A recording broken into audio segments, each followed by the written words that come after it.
லைட்டா பீர் சாப்பிடுறீங்களாம்மா அத்தை அப்படின்னு சொல்லுவாப்புல. அத்தா அத்தா அத்தா அப்படிம்பாரு. பட் அதெல்லாம் முடிச்சுட்டு பீர் சாப்பிடலான்ட்டு உட்காடுறாங்க. அந்த சீன் வரைக்குமே செகண்ட் ஹாஃப் ஸ்டார்ட்டிங் நல்லா இருக்கும்.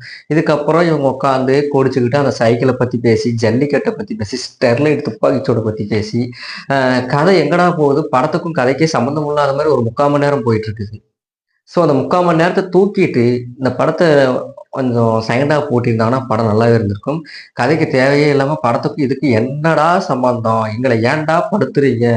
நான் படம் பார்க்குறோமா, நாடகம் பார்க்குறோமாடா? என்னடா இதெல்லாம் வந்து நாட்டுக்கு தேவைதான், படத்துக்கு இதெல்லாம் தேவையாடா? அப்படிங்கிற மாரி படம் பார்க்குறவங்களுக்கு எங்களுக்கு அவ்வளோ எரிச்சலா இருக்கிற மாரி ஆயிருச்சு.